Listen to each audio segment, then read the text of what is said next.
Recibimos entonces a la doctora Luz Helena Arósqueta con la ponencia Significaciones ético-teológicas en la IA, una aproximación desde la algorética.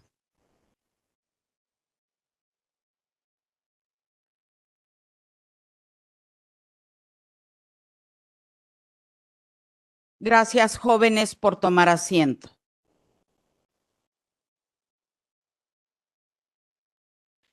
La doctora Luz Helena Arósqueta es licenciada en Derecho por la Universidad Nacional Autónoma de México, con máster en Criminología y Ejecución Penal por la Universidad Autónoma de Barcelona y en Teología y Mundo Contemporáneo por la Universidad Iberoamericana de México, obteniendo mención honorífica por su investigación acerca de la comensalidad y la solidaridad en la migración a través del documental La cocina de las patronas como lugar de encuentro. Inició su trayectoria laboral en derecho penal enfocándose en el ámbito de derechos humanos, tanto en el sistema penitenciario mexicano como en el español durante 10 años. Posteriormente, se desempeñó como letrada en la asesoría jurídica de la Secretaría de Salud de Cataluña durante 12 años.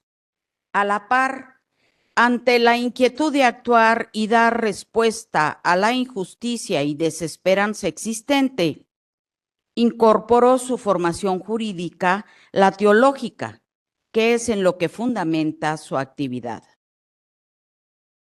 Ella se ha desarrollado en el ámbito de la academia como docente e investigadora en México, en la Universidad Iberoamericana, donde además forma parte de varios seminarios de investigación en la Universidad Anáhuac, la Universidad Católica Lumen Gentium y actualmente como catedrática de tiempo completo en Madrid, en la Universidad Francisco de Vitoria. Es miembro activo de asociaciones de teólogos eticistas a nivel internacional, como Academy of Catholic y Hispanic Theologians of the United States y Catholic Theological Ethics in the World Church, donde es Community Manager y escritora colaboradora en la región de Los Ángeles y el Caribe. Ha participado como invitada en diversos coloquios en el ámbito teológico, derechos humanos y migración a nivel nacional e internacional, lo que ha fructificado en la publicación de varios artículos. Es doctoranda en teología en la Universidad Católica Lumen Gentium, con la investigación acerca de la repercusión ética de los algoritmos de inteligencia artificial en los procesos migratorios. Un honor recibir a la doctora Luz Helena Arósqueta, para quien pido un fuerte aplauso. Muchísimas gracias por la presentación. Bueno, pues realmente para mí es un honor y un placer estar con ustedes en el ya 4º Congreso de Ciencias Jurídicas de la Universidad Latina de América. Y bueno, más que nada también como mexicana, aunque llevo muchísimo tiempo viviendo aquí, realmente como jurista y como catedrática, pues es un poco como volver a casa al estar con ustedes.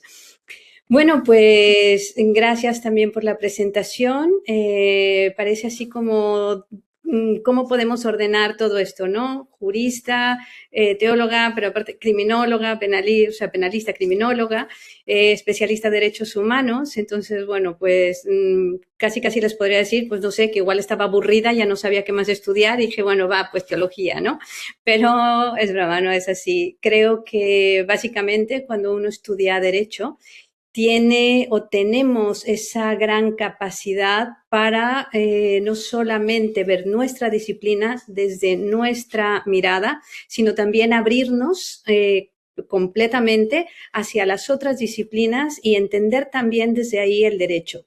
Ahora la interdisciplinaridad es indispensable, ahora y siempre, pero también la transversalidad. Y créanme, la transversalidad del derecho es fundamental para entender nuestro hoy. Entonces, bueno, pues no queda tan raro el poder entender por qué podemos unir derecho penal, derechos humanos, creo que eso es obvio, cómo se une, pero también con otra disciplina, como es desde la teología. Se sea creyente o no, esto es una cuestión independiente, sino realmente el estar ahí. Entonces, bueno, pues yo voy a hablar sobre esta significación teológica y ética en el territorio digital contemporáneo y sobre todo desde esta palabrita que es la algorética, que, bueno, igual algunos la conocen y si no, de todos modos, nada más por lógica y como buenos juristas, pues podemos entender que ya está esta definición de los algoritmos con la ética. ¿Vale? Pues yo creo, y sin lugar a dudas, sin temor a equivocarme, que la inteligencia artificial es algo que está muy de moda, es así, pero su uso y el alcance es tan rápido que a duras penas nos da tiempo como seres humanos de que quede constancia de lo que está sucediendo. ¿Qué es lo que está pasando? Ni siquiera podemos, y puedo decirlo también, que el creador, es decir, el ser humano, pueda llegar a entender y regularla a la misma velocidad en la cual se está sucediendo. En el paisaje digital contemporáneo, los algoritmos están presentes en diversos aspectos de la vida cotidiana. Y estos algoritmos influyen poderosamente en la configuración de la percepción del mundo, así también como en la toma de decisiones, tanto en lo personal como en lo colectivo. No pensemos que solamente es algo que queda en cuestiones de ingeniería o en el ámbito privado, personal. No, está impactando continuamente de forma directa e indirecta a ámbitos que atañen a la dignidad humana, a la privacidad, a la libertad, a la justicia y a la igualdad de las personas. Con lo cual, aquí ya tenemos todo este campo en el cual podemos no solamente vislumbrar los principios jurídicos, sino también, evidentemente, todo lo que conlleva la parte de derechos humanos y también la teología. Es por ello por lo que es interesante realmente explorar cuál es la significación ética. Desde, en mi caso, lo hago ya no solamente desde la lente jurídica y teológica, sino poder englobarlo en estos presupuestos de derechos humanos, en estos presupuestos de ética.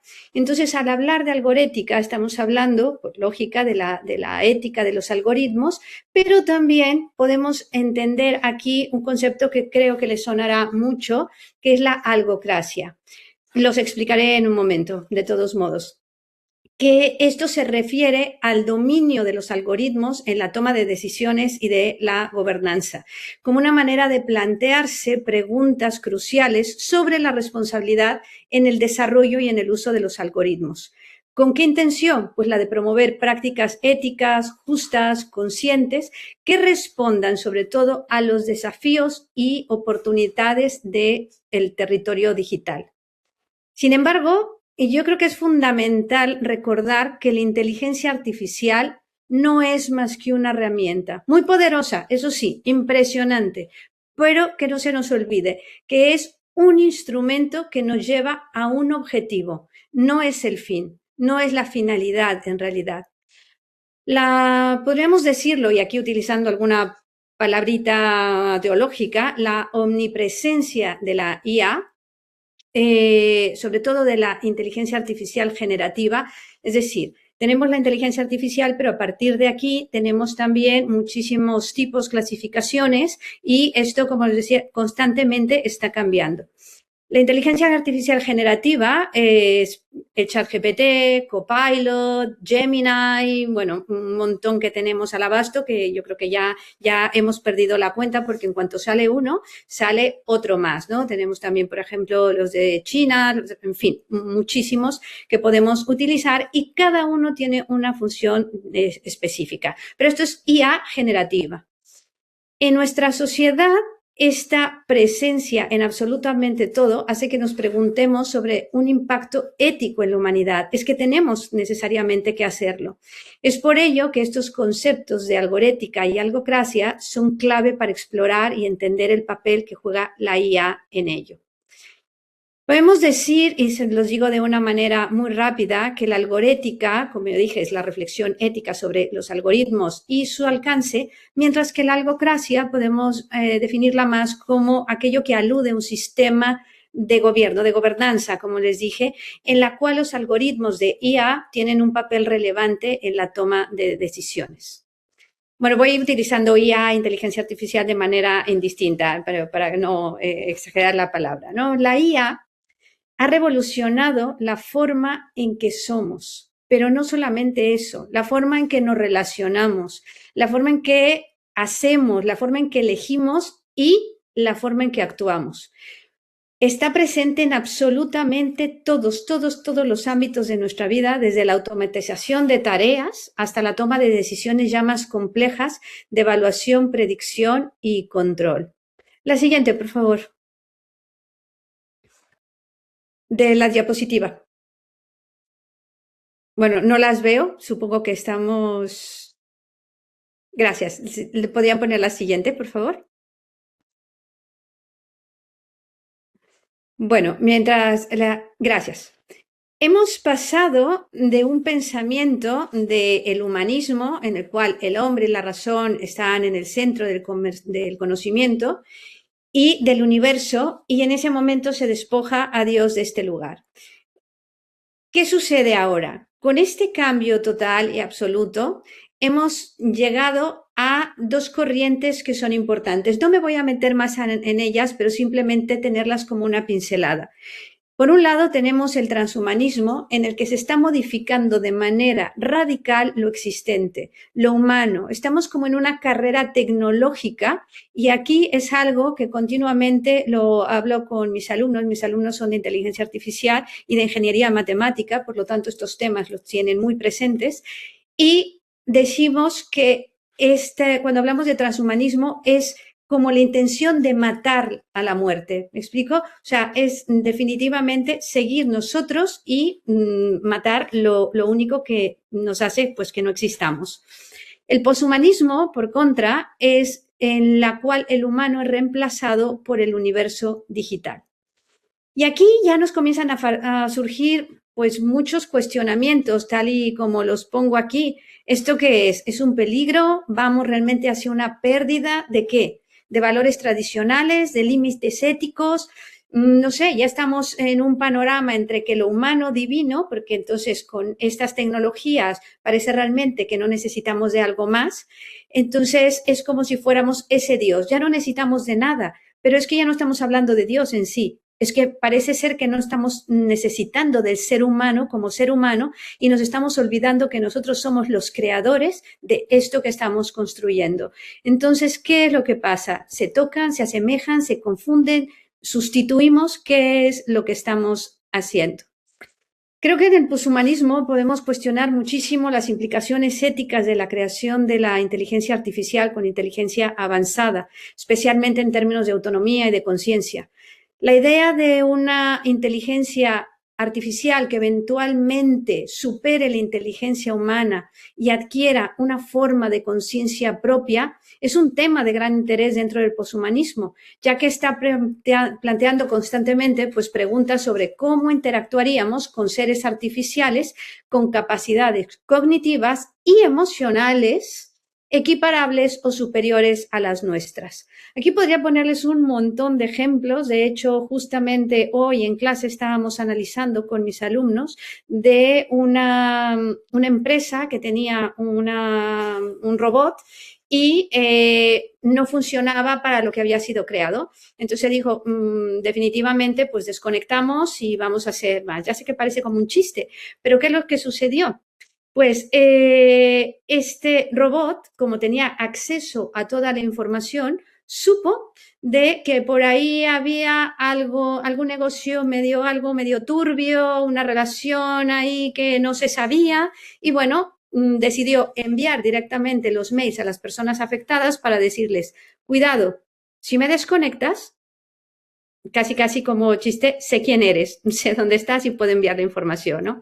Entonces, bueno, veamos que esto sensible, o sea, de decir no me vas a desconectar, o sea, un ataque de ansiedad a un robot, no es así, pero le estamos enseñando a actuar como nosotros.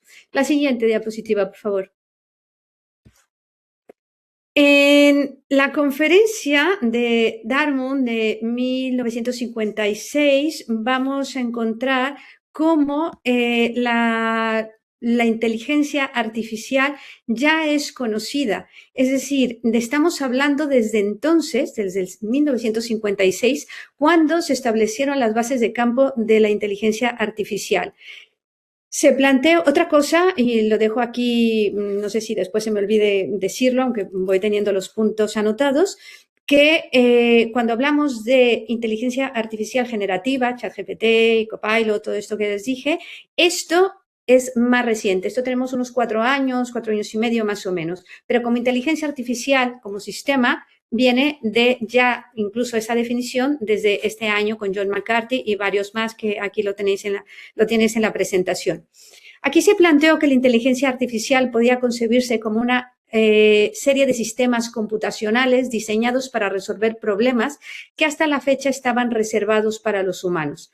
Es decir, ejecutar tareas que tradicionalmente requerían de la intervención de la inteligencia humana. Y vuelvo en este punto que es muy importante. No perdamos nunca de vista inteligencia humana. Pongámoslo en mayúsculas, en negrita, subrayado.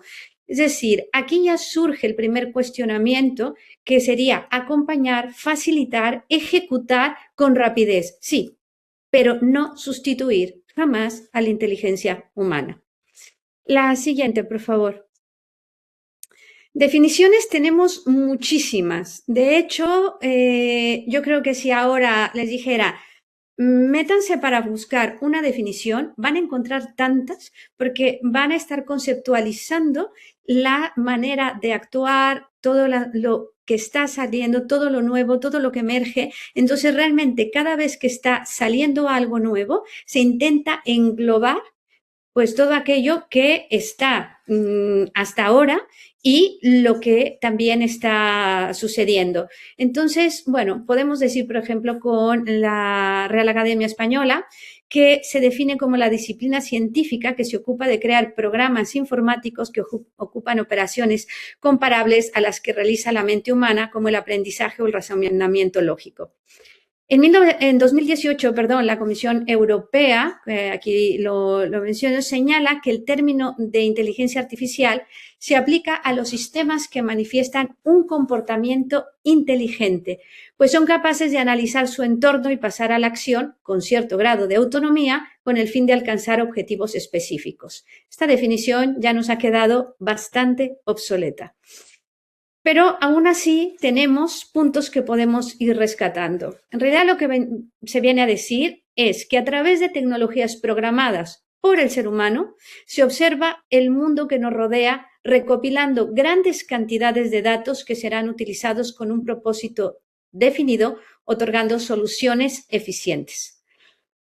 Entonces, bueno, es darnos cuenta que hasta hace muy poco tal vez no éramos conscientes de que la inteligencia artificial estaba presente en nuestro hacer habitual. Lo que va desde, como les decía al principio, estas tareas cotidianas hasta la gestión de procesos más que complejos, y no solo por optimizar acciones, sino por reconfigurar prácticas, expectativas y criterios de elección. En este sentido, la inteligencia artificial no debe entenderse únicamente como un conjunto de tecnologías avanzadas, sino realmente como un entramado sociotécnico. ¿Por qué? Porque está articulando, sí, datos, modelos matemáticos, objetivos normativos, pero está influyendo continuamente en nuestra acción, en nuestra sociedad, en nuestra, como lo dije antes, a nivel comunitario y también, evidentemente, personal. Nos está influyendo en la manera en que se define lo que es relevante, lo que es deseable o lo que es eficiente. Aquí hay otro punto a destacar. En ese entramado que se fusiona con nuestra vida cotidiana de una manera absoluta, debemos de tener mucho cuidado de no llegar a perder el control de nuestra capacidad volitiva, de aprendizaje y más. Ahora es verdad, o sea, es muchísimo más rápido. Por ejemplo, si hoy me hubieran dicho, presenta algo, y pues lo más fácil es meterme, pues no sé, a Copilot, alguno de estos, y decir, aquí está, hazme la presentación, me hace la presentación y ya está. Pero no es eso, es una herramienta. Tengo que ser yo la persona que investigue, que recoja todo el fruto de la investigación, plasmarla y que me ayude. Sí, me ahorra tiempo, muchísimo, pero tengo que ser yo. Esto, bueno, no sé por allá, pero aquí tenemos verdaderos conflictos en la universidad para poder hacer entender que cuando usamos también la inteligencia artificial en trabajos, demás, lo único que estamos haciendo también, estamos cometiendo un delito, porque no estamos citando correctamente, porque estamos tomando cosas cuya autoría no nos pertenece. Entonces, hay que tener mucho cuidado en esto. Y ya no digo más, por ejemplo, ahora, pues yo veo alumnos míos y también amigos, incluso ya de mi edad, que van preguntando al ChatGPT cómo plantear una pregunta, una respuesta en un chat. Dices, bueno, a ver, si es un chat, pues creo que lo puedes hacer tú, ¿no? Entonces, bueno, pues tener mucho cuidado en esto que estamos haciendo. La siguiente, por favor. Aquí voy a hacer un paréntesis para que pueda comprenderse mejor. Sé que esto queda así como muchas imágenes, pero es poder ver esto que les decía, que cómo podemos, hay la imagen que está a la derecha, arriba a la derecha, nos está mostrando una persona en la cual todo podría parecer antes como todo automatizado, algo muy del futuro, pero no es así. Tenemos todo esto a nuestro abasto. Es lo que estamos utilizando desde el navegador del coche, las plataformas de música, de televisión, los chatbots. No sé, yo creo que, por ejemplo, todos somos conscientes de que hace muchísimo que hablamos únicamente con máquinas, que hemos ido entrenando nosotros. Y sin saberlo, ahora ya lo podemos saber, pero antes ni siquiera lo sabíamos para tener una mayor y eficaz respuesta.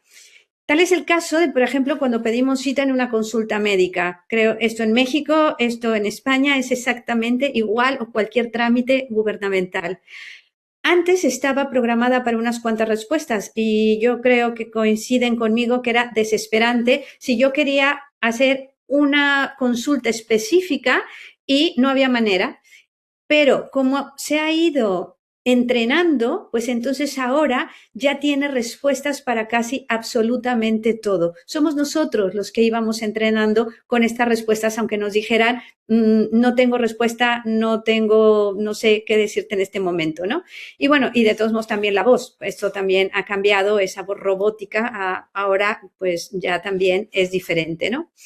En fin, se dice constantemente que la inteligencia artificial ha transformado de manera profunda la forma en que el ser humano se comprende a sí mismo, que es lo que les dije al principio. Sí, pero esto es porque tiene esa manera transversal de estar en casi todos los ámbitos de nuestra vida. Por aquí, en la imagen que está a la izquierda, aquí es donde podemos ver también todo lo que serían estos tipos de inteligencia artificial y todavía los que se están probando y los que vendrán y todavía no tenemos idea de ellos. Y abajo, a la derecha, también tenemos cuáles son los que existen. Supongo que saben que, por ejemplo, todos estos de inteligencia artificial generativa, que es impresionante la capacidad y nos deja asombrados, todavía se consideran, están dentro de una inteligencia artificial débil. Las otras todavía no están en funcionamiento y todavía falta tiempo para que puedan llegar, aunque bueno, tal vez como vamos no demasiado. En fin, la siguiente, por favor. Volviendo, quiero retomar para decir que en este entramado se encuentran los algoritmos. Llego a estos algoritmos. Lejos de ser meros instrumentos técnicos confinados a un ámbito especializado, los algoritmos se han convertido en unos mediadores centrales de la vida social. Ordenan información, clasifican, priorizan, anticipan comportamientos. Por lo tanto, el algoritmo se puede entender como esas instrucciones que se están dando, lógicas y matemáticas, que van a permitir este procesamiento de datos, van a estar aprendiendo continuamente patrones y, por lo tanto, van aparentemente a tomar decisiones o a realizar tareas de forma autónoma. Fíjense bien que cuando, por ejemplo, se pregunta algo que nosotros queremos con cualquier tipo de inteligencia artificial que tengamos, generativa, están programados para nunca decepcionarnos, para nunca decirnos que no. Cuando se equivocan, que por cierto el término, supongo que también lo conocen, el término cuando se inventa cosas se llama alucinaciones. Entonces la manera de alucinar es impresionante. Pero si nosotros nos guiamos solamente por lo que nos dice, no nos vamos a dar cuenta de estas alucinaciones. Si nos damos cuenta y le decimos, oye, te has equivocado, ¿por qué me has puesto esto si esto no es así? Entonces te dirá, lo siento. Y como trabajamos con ellos, pues por ejemplo, yo tengo una inteligencia artificial establecida, jurídica, tengo la teológica y tengo el cruce de ambas para las investigaciones. Y de esto lo vamos alimentando continuamente con todos los que estamos en investigación. Entonces, sabe quién soy y, por supuesto, me dice, Luz Helena, lo siento muchísimo, una disculpa, tienes toda la razón. Y entonces ya cambia. Le vuelvo a decir y se vuelve a disculpar. Nunca nos va a decir que no, está entrenada para ello. Por lo tanto, actúan como recetas que nos están guiando para resolver problemas. Actualmente estos algoritmos se están convirtiendo no solamente en esa herramienta, sino mediadores, por lo tanto, de todo lo que nosotros hacemos y siendo parte significativa de las decisiones que estamos haciendo. La relación entre la inteligencia artificial y algoritmos no es accesoria. Se opera con estos sistemas que están de algún modo partiendo con esta cantidad impresionante de datos que antes pues tardábamos muchísimo tiempo. Ya no les digo que yo vengo de la época de la biblioteca, pero ya después en buscar en Internet, bueno, ya era muchísimo más fácil, pero aún así tienes que buscar. Lo que hace es tenemos esa cantidad y entonces podemos tomar ya esas decisiones y ya son procedimientos completamente automatizados. Pero esta delegación no es verdaderamente neutral, sino que se están también encarnando unos riesgos, unos valores en donde se juegan cuestiones que están afectando directamente a la dignidad del ser humano, controlando también un ejercicio de poder más allá de lo que nosotros nos gustaría.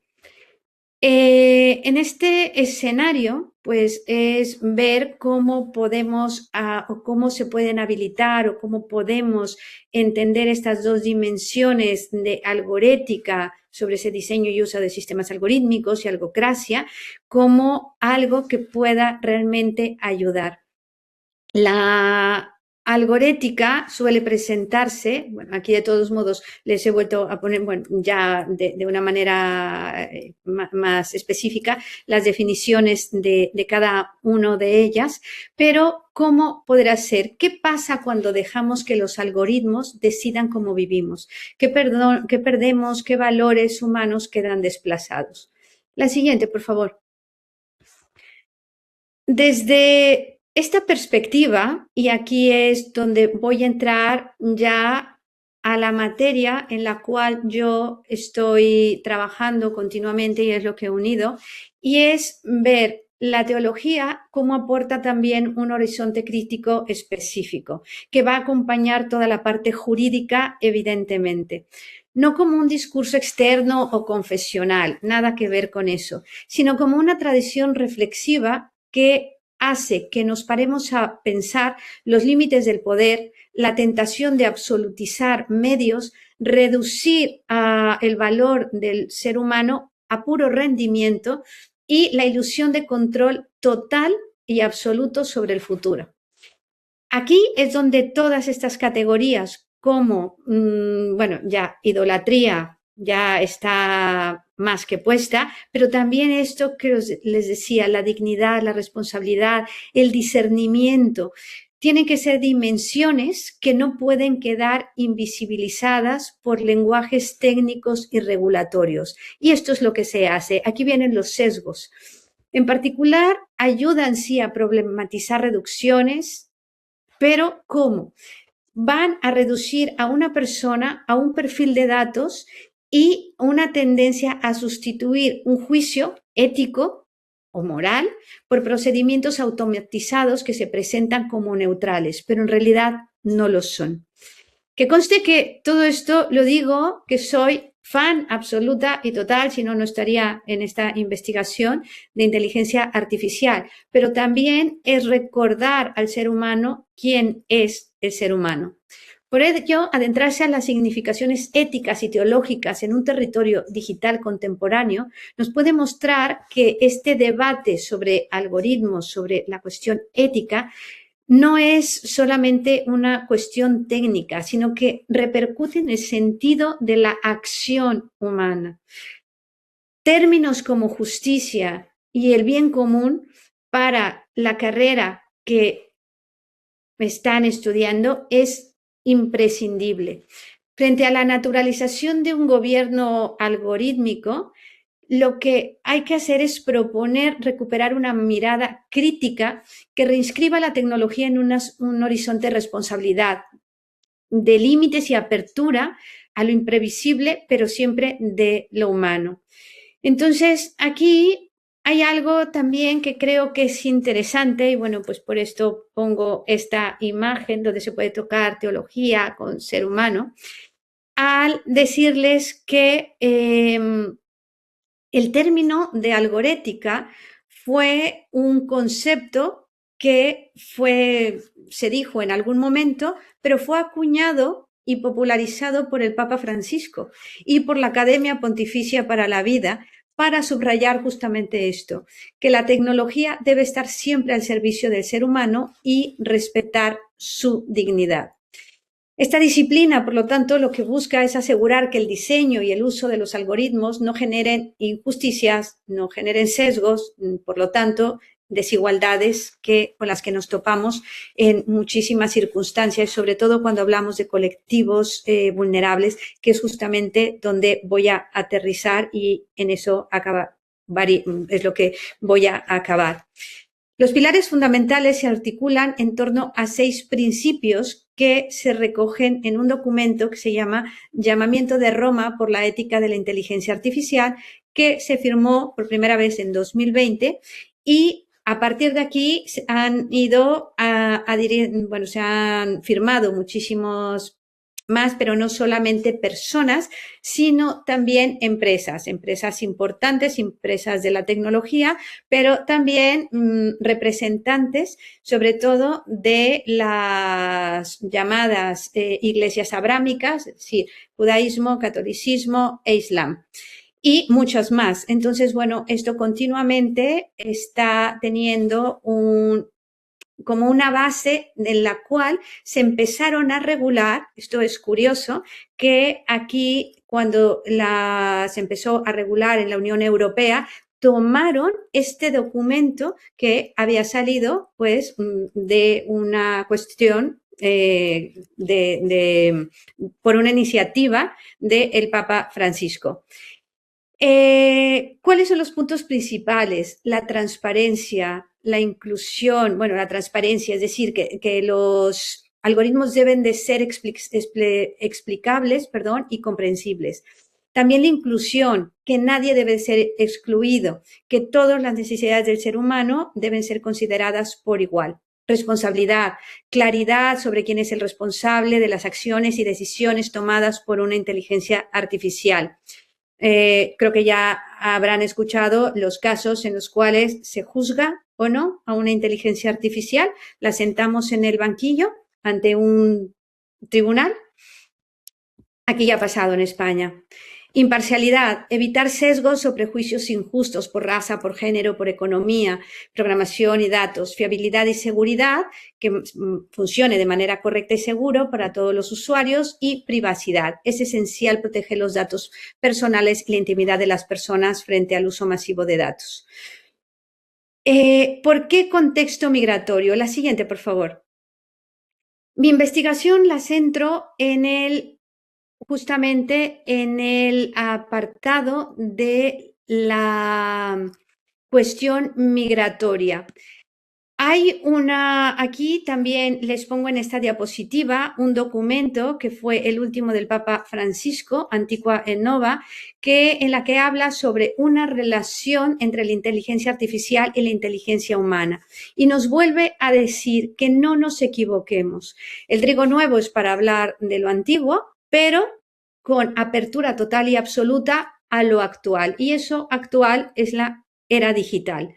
Entonces, se pretende abrir una reflexión doctrinal, ética sobre la inteligencia artificial a la luz de la antropología cristiana y del magisterio. Se hace continua referencia a la dignidad de la persona humana. Y bueno, aquí también les puedo decir, en cierta manera, como una primicia, porque ahora justamente de una parte de nosotros, de los investigadores, están en Roma y nos acaban de avisar que va a salir una encíclica este año, pues ya está casi por salir, del Papa León XIV, en el cual regula justamente ya de manera directa la inteligencia artificial, o bueno, esa regulación, no regular, sino cómo se está tomando, y la Unión Europea es la que le está esperando también. Aquí la siguiente, por favor. En estos son simplemente estos puntos que les he mencionado, en los cuales están el papel importante de la inteligencia artificial, que no pueda sustituir nunca a la inteligencia humana. Esto ya no entraré tanto porque es un tema muchísimo más teológico, en el cual se habla también desde esta concepción del ser humano a imagen de Dios. Entonces, como nosotros también hacemos una inteligencia artificial a imagen y semejanza del ser humano. Esto es un capítulo muy importante, muy interesante para analizar. La siguiente, por favor.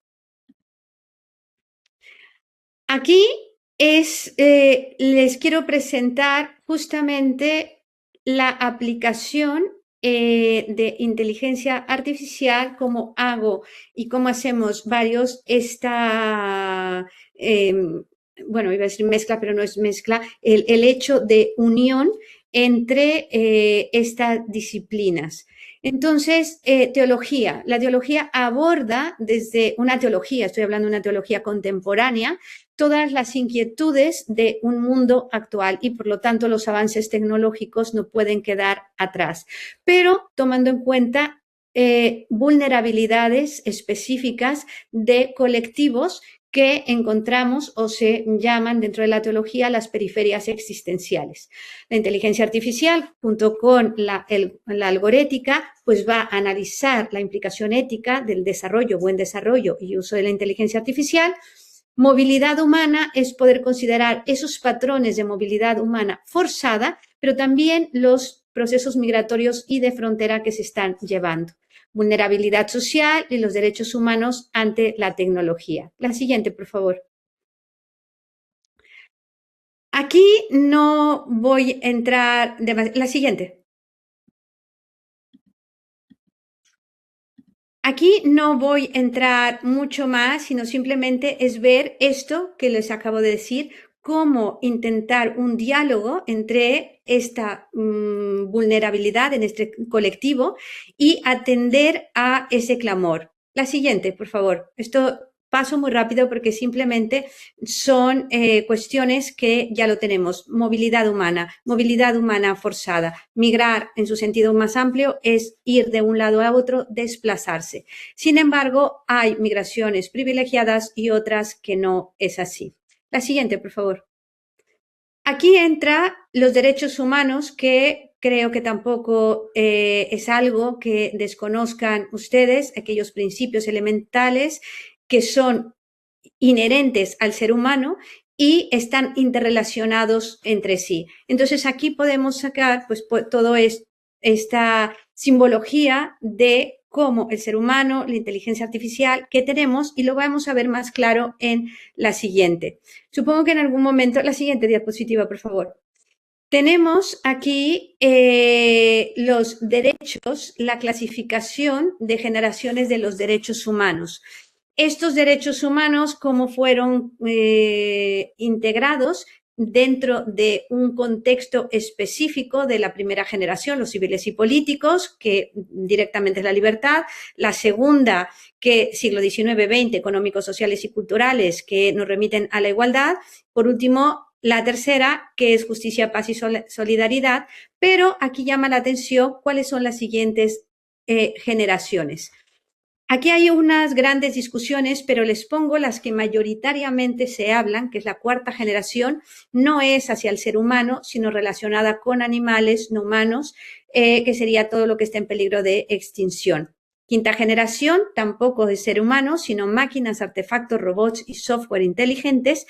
Y la sexta generación, que ya sería aplicable a seres transhumanos, es decir, a estas personas con identidad genética, cognitiva, informacional alterada, es decir, por una modificación geno-nano-robo-tecno. ¿Vale?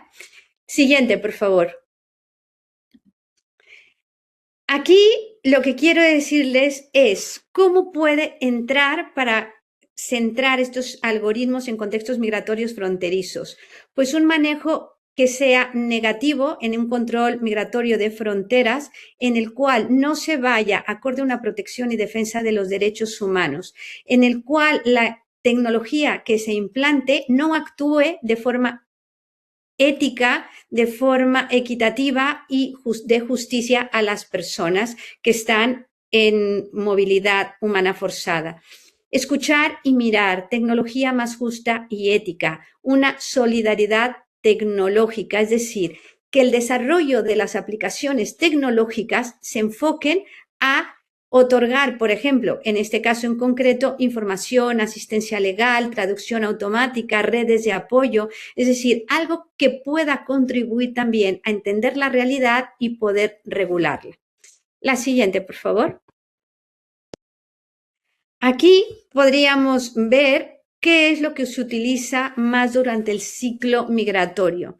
Antes de la salida, por ejemplo, las decisiones y preparativos de los migrantes, información sobre visados, todo esto que, bueno, los chatbots, el procesamiento de solicitudes, los visados, que también hubo una época en que se tenía que hacer por el teléfono celular, los perfiles de riesgo. A la entrada, la tecnología también que se utiliza en pasaportes, visado, de hecho, ahora esta última vez en agosto que estuve en México, ya me tocó entrar también con estas modificaciones, las tecnologías fronterizas, los drones que tenemos por todos lados, hasta dónde podemos regular y están bien o no su uso, la captura biométrica, otro tema interesantísimo para verlo desde derechos humanos, obviamente desde cuestión jurídica, la identidad, los riesgos comportamentales, las aplicaciones para ver los movimientos de los migrantes, hasta dónde está permitido o no. En la estancia en un país, pues también la aplicación de las TIC, por ejemplo, el dinero móvil, los servicios que se dan, también volvemos a las aplicaciones, sobre todo que las tienen en los teléfonos, los chatbots, acceso a apoyo internacional, en regreso y reintegración, un análisis y asistencia sobre la migración. Y en realidad toda la cuestión política. La siguiente. En esta simplemente es como la Unión Europea, y no solamente la Unión Europea, hablo de la Unión Europea porque es donde me muevo, donde prohibir el uso de sistemas discriminatorios, el derecho a solicitar asilo, presunción de inocencia, derecho a migrar, no solamente el derecho a no migrar, derecho a la igualdad, no discriminación, protección de datos. Entonces, esto es lo que el Parlamento Europeo intenta controlar, pero se escapa del control por lo mismo, por la velocidad en la que se genera y los algoritmos como están entrenados con sesgos que no permiten que se llegue también a este objetivo. La siguiente, por favor. Y aquí acabaría. La idea es que con todo esto, preguntarnos desde la disciplina en la que estamos, como ven, hay disciplinas que pueden embonar perfectamente ese cambio de mirada, hacer que los datos no sean solamente esa cantidad ingente de algoritmos sin un significado y sin sentido humano, que se posibilite responder, garantizar, involucrar a la sociedad, crear sinergias encaminadas a un bien común y sobre todo que entendamos también que no todo mundo tiene acceso a la tecnología, que es colectivos frágiles y que necesitamos una respuesta, sí, ágil, pero de una manera solidaria, fraterna, para quien lo solicita. La siguiente, por favor, que con esto yo daría por terminada la presentación con esta, pero solamente les preguntaría, ¿tu mirada cuál es? Desde tu disciplina, desde tu conocimiento, ¿cómo podrías analizarlo? Y les pido la siguiente, por favor. Aquí, en esta, la siguiente, por favor. En esta, les pregunto, de tu mirada, ¿cuál es cuando hablas de justicia y de sesgos? ¿Puede realmente una decisión algorítmica ser neutral? ¿Es ético usar datos históricos que ya nos discriminan sobre la dignidad humana? Cuando hay una persecución o sufrimiento, solamente son patrones de datos. El uso de la inteligencia en fronteras realmente está velando por la dignidad del ser humano. Vigilancia y control, cuestiones, como les decía, jurídicas importantísimas. Todo se vale en beneficio de la mejora de la seguridad, este reconocimiento facial. Y porque somos sospechosos por defecto, porque tenemos alguna característica. La siguiente, por favor, y con esta acabo. Sobre el papel de la sociedad, esa mirada también la tengo. ¿Qué papel, y esto es la que aquí les lanzo esta pregunta, qué papel debemos tener como abogados, como teólogos, como ingenieros, como economistas, como todo, como expertos en derechos humanos en el diseño de sistemas de inteligencia artificial? Porque nosotros también estamos dentro de ese sistema y de ese diseño. ¿Cómo podemos hacer o reeducar a nosotros mismos, a la sociedad, para hacer ver que la inteligencia artificial no es infalible ni neutral y hacer un proceso democrático? Reflexionemos, pues, que un uso justo en colectivos, sea cual sea, simplemente nosotros, no debe despersonalizar y debemos de decir no a ciertas tecnologías, aunque nos prometan eficiencia. Pues muchísimas gracias. Muchísimas gracias, doctora. Vamos a proceder, por favor, para preguntas y respuestas.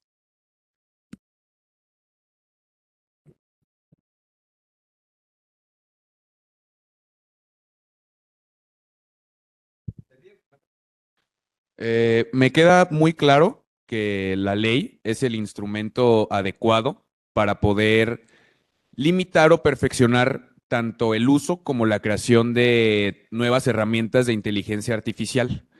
Sin embargo, me parece que la algoritmia lo que busca en esencia es justamente perfeccionar las herramientas que ya existen. Mi pregunta sería si no considera usted que deberíamos con la propia ley regular, pero más bien para limitar el uso de esas inteligencias artificiales en vez de usarla para poder perfeccionarlas, o si es mejor un camino de la perfección de estas herramientas para contribuir a que no se siga desinformando y nos pueda dar información siempre mejor, o mejor limitar el uso de ellas. Es una pregunta interesante, pero también muy complicada, porque limitar el uso de estas herramientas es realmente complicado. Estamos en un avance que no va a parar. Entonces, más bien es intentar que haya una regulación en la cual se obligue, en cierta manera, bueno, o en mucha manera, de ese uso que pueda ayudar, que pueda acompañar, que sea en beneficio. Porque ahora, como les decía, realmente con normativa o sin normativa lo tenemos aquí, ya está. Y todo el mundo hace uso de ella de una manera completamente también sin control. Ahora todo el mundo se dice que es experto en inteligencia artificial y en inteligencia artificial generativa. Y nos encontramos con noticias, con fakes, con un montón de cosas. Simplemente yo cuando quiero buscar alguna sentencia o algo así, automáticamente me salen un montón que ni siquiera son las que busco, se las inventa. Entonces, somos nosotros los que estamos, tiene que haber una regulación también que sea de mejora. Pero todo lo que existe es lo que toma. Lo único que va a hacer es como un procesador de datos y nosotros después lo vamos a utilizar. ¿Qué es lo que sí se puede hacer? Por ejemplo, en muchísimos despachos de abogados, y no solamente de abogados, también nosotros en teología, en todos lados, se tienen entonces este tipo de inteligencia donde nosotros somos los que los estamos alimentando, para que entonces ahí haya como un fondo en el cual la información sea veraz. Pero necesitamos educarnos en el uso real y absoluto de ella para poder regularlo también. No sé si queda contestada. Gracias, doctora. Dos más por aquí, por favor.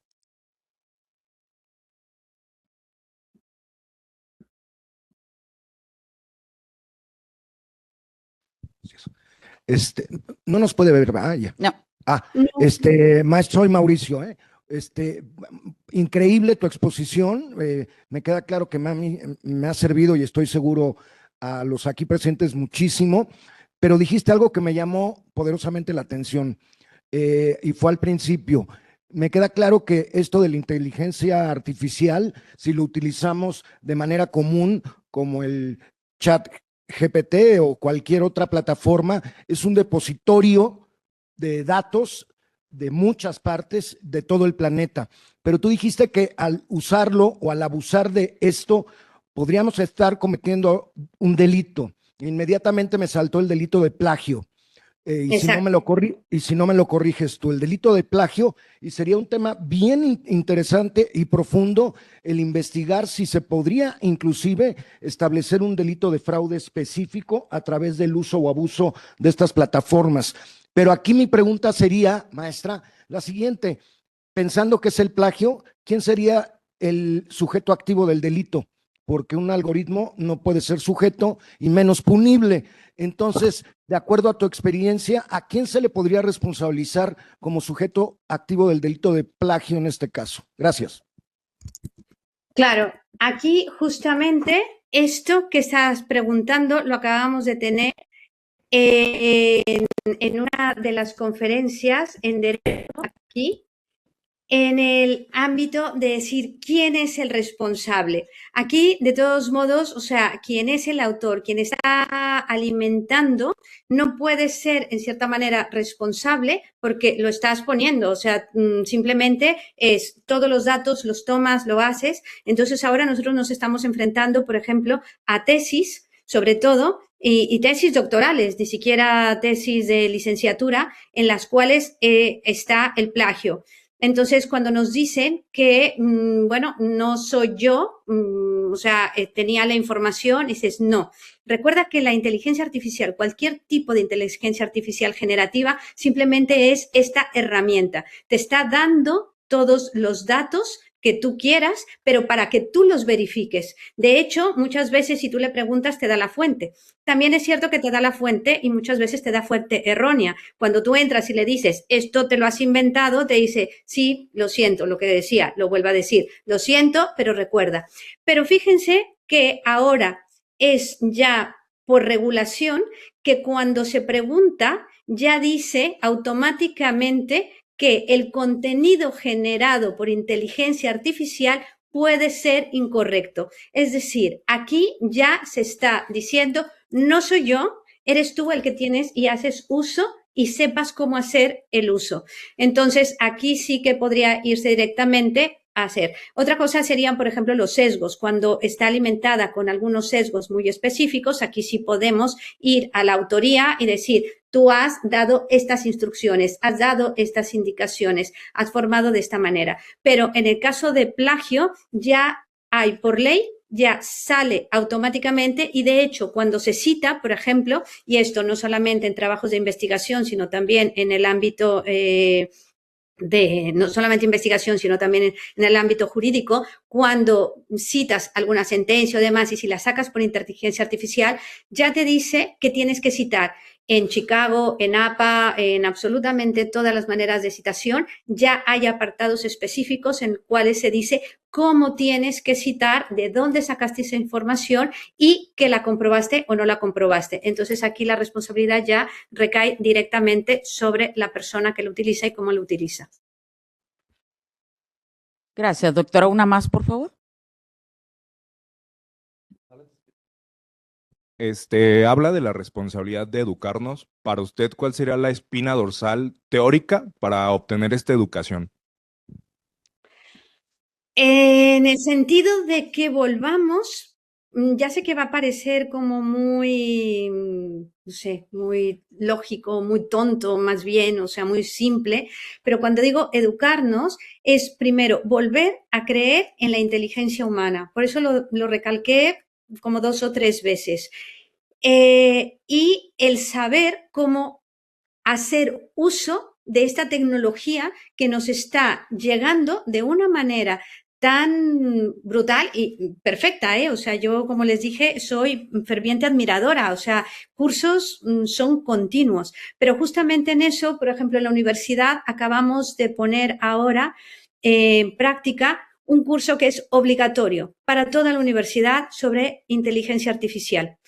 Quieran o no quieran, la tienen que hacer, sean justamente estudiantes de ingeniería de sistemas de inteligencia artificial hasta el que está estudiando gastronomía. No importa, la tienen que hacer absolutamente todos para poder entender, educarnos en ese aspecto y saber que no nada más es un chat GPT, que no nada más es a quien le pregunto, me das una receta, me dices cómo contestar esto, me puedes decir esto, sino saber realmente la responsabilidad que tenemos nosotros también con ella. Entonces, esto es algo importantísimo y creo que desde la educación, en la educación como tal, de tenerlo como instrumento en la academia, es importantísima y muy necesaria, porque aquí ya ha sucedido y hace no poco en un juicio que se utilizó unas sentencias que eran de China.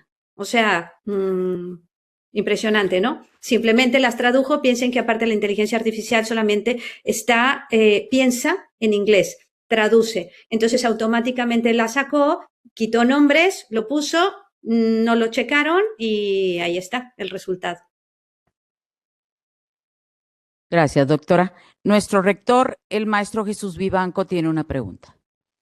Adelante. Muchas gracias. Doctora, felicidades, una charla realmente interesante. La pregunta que yo tengo es la siguiente. Fíjese que, bueno, usted comentaba que las IAs se nutren o abrevan de una gran cantidad de información que está en diferentes repositorios, en diferentes partes del mundo, en general de lo que hay en la red.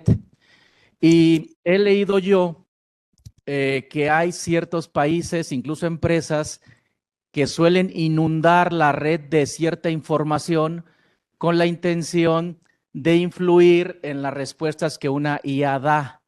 Y en este sentido, preguntarle desde su experiencia, ¿qué tan extendida está esta práctica de inundar con información la red para que las IA se vean afectadas en la contestación o en la respuesta que dan? Esto justamente nos lleva al tema que también es, bueno, que va obviamente relacionado, que son los sesgos. Entonces, sí, están entrenados de esta manera. Como yo les decía, nosotros, por ejemplo, estamos dentro de la Facultad de Ingeniería, de la Escuela Politécnica Superior, tenemos específicamente pues ya una inteligencia artificial generativa que estamos alimentando todos desde la parte humanística y todo de ingeniería. ¿Para qué? Para también evitar estos sesgos, estos errores. De todos modos, siempre como seres humanos el sesgo lo tenemos, ya mentalmente siempre tenemos sesgo. Pero otra cosa es cuando estamos poniendo estos sesgos. Sí, ese es cierto. Esto se hace, así como lo estamos haciendo. Imaginemos que, por ejemplo, nosotros, yo estoy en una universidad católica y decidimos que este repositorio, solo, única y exclusivamente lo voy a hacer con lo que yo quiero que se busque, con lo que yo quiero que se analice. Entonces, si, por ejemplo, hablamos de alguna situación que considere que va en contra de los principios éticos, morales, que se siguen en la universidad, pues no los voy a meter. O voy a meter aquellos que vayan justamente en contra para que me refuercen y me apoyen lo que yo estoy diciendo. Con lo cual ese repositorio va a estar lleno de lo que yo estoy poniendo. Entonces, esto es una práctica muy habitual. De hecho, por ejemplo, ahorita se me fue el nombre porque lo utilicé durante un tiempo, después ya no, pero hay una inteligencia artificial generativa china que durante un tiempo también la estuvimos aplicando para ver su funcionamiento y no habla jamás de conflictos. Y si se pregunta de Estados Unidos, todo lo que va a decir es en contra y de capitalismo y demás. En cambio, todo lo que habla es bien sobre el régimen y hay preguntas que no contesta. Directamente dice que no hay información sobre eso. Entonces, sí, es cierto, son empresas que están dedicadas a hacer esto y que ya se ponen y es lo que está. Entonces, la red no solamente, no va a beber de todo lo que hay en la red, sino de lo que yo le permita que se pueda nutrir. Entonces, pues evidentemente los prejuicios culturales, ideológicos, demás, pues influyen muchísimo. Sí, así es. Les invito a que den alguna vuelta por algunos chats de estos de inteligencia artificial generativa. La mayoría son muchos gratis y se van a dar cuenta, hagan la misma pregunta y se van a dar cuenta de estos sesgos. Solamente acabo con esto para que se den idea. En uno de estos, creo que fue en el de China, yo pregunté, puse todos mis datos, el nombre y le dije que hiciera una fotografía mía. Cuando hizo la fotografía de un hombre. Entonces le dije, ¿cómo? Si te dije, soy Luz Helena, todo lo que te he dicho es en femenino, aunque sea, o sea, te estoy diciendo y conoces mi currículum. ¿Por qué? Me contestó, porque lo que tú estudias y donde tú estás y en ingeniería no es propio de una mujer. Le dije, gracias. O sea, entonces, pues para que se den cuenta.